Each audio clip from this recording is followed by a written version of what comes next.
Zhurma që ka shkaktuar deklarata e Edi Ramës për mbylljen e radio-televizionit shqiptar me shumë mundësi e ka kënaqur autorin, pasi ka shkaktuar efektin që priste, edhe pse jo plotësisht. Në shumicën e njerëzve që kanë reaguar, megjithatë, kryeministri ka mbetur i kënaqur, pasi objektivi i tij, përshtatja e një debati, krimi i një çështjeje, ndoshta shpërthimi i pakënaqësive dhe indinjatave, me shumë gjasa e protestave, ngritja e një kauze dhe më pas një betejë ku do të ketë të humbur dhe të fituar. Edi Rama në mënyrë lineare është personazhi që në mënyrë direkte apo indirekte e ka kontrolluar RTS-n, pasi e ka parë si një fuqi të rëndësishme komunikative, një shtëpi që prodhon influencë të rëndësishme. I ardhur në Tiranë prej Parisit, kur sapo kishte fituar Partia Socialiste zgjedhjet parlamentare të vitit 1997, gjatë një pritjeje në presidencë, bëri përshtypje një bisedë jo e zakonshme e Edi Ramës me Fatos Nanon, kryeministrin e vendit dhe kryetarin e PS-s, përkatësisht shefin e vendit. Në shoqërinë e Ardian Klosit, Edi Rama sulmon RTS-n, e cila në ato kohë drejtohej nga Eduard Mazi,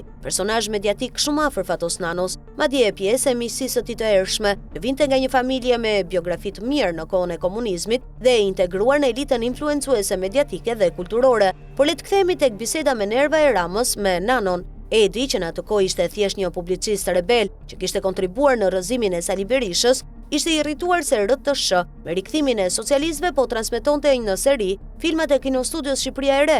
Ata që ndoqën bisedën thonë se me të folurën e tij pa fre, Rama thoshte se gati sa s'kishte thyer televizorin. E kishte për filmin Ball për Ball me skenar të Ismail Kadares, që Rama i quante Fatos Nanon nuk vënoi shumë dhe me mënyrën e tij makiaveliste emëroi Ardian Klosin drejtor të përgjithshëm të RTS-s, duke i thënë mikut të tij që e uli në një nivel më poshtë, vetëm si drejtor televizioni, për ta mërzitur. Pasi intelektuali i ndjer ishte një qenie e brisht. Nano, që ishte as më pak e as më shumë, por i biri i kryemjeshtrit të intrigave në RTS-n e kohës së Xhaxhit, e dinte se për të mbijetuar duhet ishe ose një person me nerva të forta, ose të kishe lidhje shumë të forta. Të dytën profesori Klosi e kishte, gati njësoj si Mazi, por të parën jo. Ardian Klosi ndërmori realisht një përpjekje për të arritur cilësinë në RTS, madje edhe duke promovuar balancimin politik, duke marrë një mbështetës të vjetër të PD-s në krye të Departamentit të Informacionit, një lëvizje sipas gjasave, tipike alla Rama, i cili po bënte gati terrenin për të hyrë në politik. Por njeriu i Nanos ja nxiu jetën drejtorit të përgjithshëm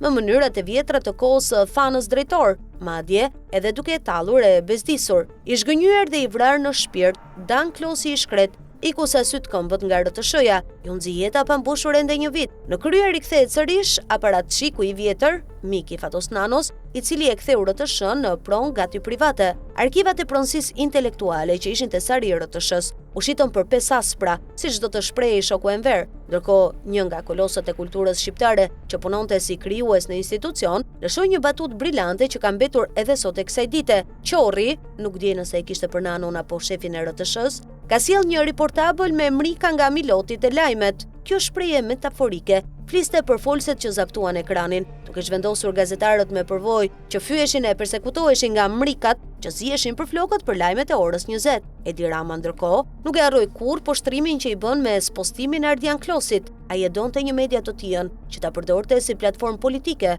si një kazermë militante, të cilën më pas e gjeti te grupi mediatik i Koço Kokdhimës, të cilin e ndihmoi me kontrata e licenca në Ministrinë e Kulturës dhe më pas në Bashkinë e Tiranës. Edi Rama nuk e harroi kurrë median publike, edhe pse hapur bënte si snop që nuk e ndjek. Agjencia Telegrafike Shqiptare kishte godinën më eminente të bulevardit Jeanne d'Arc, thuajse aq i rënd sa Ministria e Jashtme. Edi Rama ja mori, fillimisht ja dha lefter kokës, e më pas Ministrisë së Arsimit. Tani ka miratuar një kull të lartë atje. Edhe RTS-n, që ndodhet në një vend më strategjik dhe në një terren më të madh se ATSH-ja e vjetër, e do për truallin, por fuqia kulturore dhe ndikuese e institucionit është e madhe. Kjo nga influenca që ka pasur në kulturën shqiptare në kohën e diktaturës, e më pas u përdor si kotec për pulat e Berishës, Nanos dhe Edi Ramës, që më shumë bën glasa se sa vezë. Heqja e RTS-s nga godina historike nuk është një fjalë goje, pasi edhe për fuqinë financiare përbën një hal të madhe në fytin e tij politik si kamare. Edi Rama, sapo erdhi në pushtet, vuri në krye të RTS-s jo thjesht njerëz pranë apo mbështetës të tij,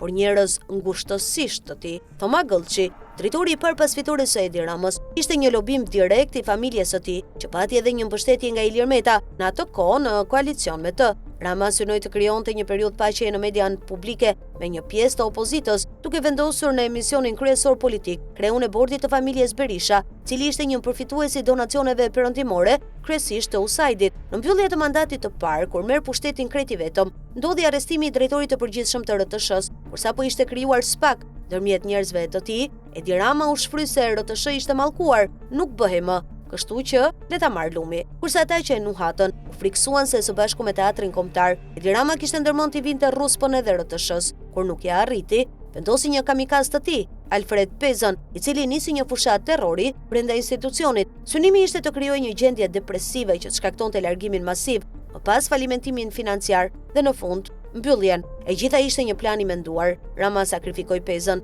e largoi dhe krijoi një proces kaotik në RTS për zgjedhjen e drejtorit të ri, ku si pasojë u shkrie edhe këshilli drejtues. Kjo situatë krijoi në publik një bezdi, një mërzitje për një institucion që nuk ja del, që është i mbaruar. Njësoj edhe shumë njerëz që punonin aty u mërzitën dhe nisën të mendojnë largimin. Më pas u sajua emrimi i Jeni Vasilit nga një klan afër lindës. Vasili, e cila nuk mund të vepronte si kamikaze si paraardhësi, gjithsesi vijoi në të njëjtën linjë, hoqi njerëz nga puna dhe ndërpreu fondet për strukturat vendore të RTS-s në bashki të ndryshme që nuk kanë as naft për makinat për të shkuar në terren apo boj për printerët. E gjitha kjo krizë nuk është rastësi. Detyra e Vasilit është të shpall falimentimin. E Rama, gjoja duke larë duart si Pons Pilati, të thotë vetëve vrisni veten, nga unë s'ka asnjë lek më. Kështu do të ndodhë njësoj si me atëshën. Shkurtimi i punojësve dhe zhvendosja në godina më të vogla, ndërkohë trojet miliarda euro të RTS-s në Tiranë, Shkodër, Korçë dhe Gjirokastër do të kthehen në investime strategjike për turizmin, si gjithmonë me emra fake sepse thjesht do të kthehen në kulla. Ky duket synimi. Por, a do t'i arri? Nëse kthehet në përplasje politike të thjesht, mund të dështoj si teatri, por nëse siç po ndodh këto ditë, në ball dalin emra të papërdyer dhe me reputacion të kulturës, Edi Rama nuk ja arrin dot, ose do të lër kockat brenda, duke u kthyer në varrin e tij politik.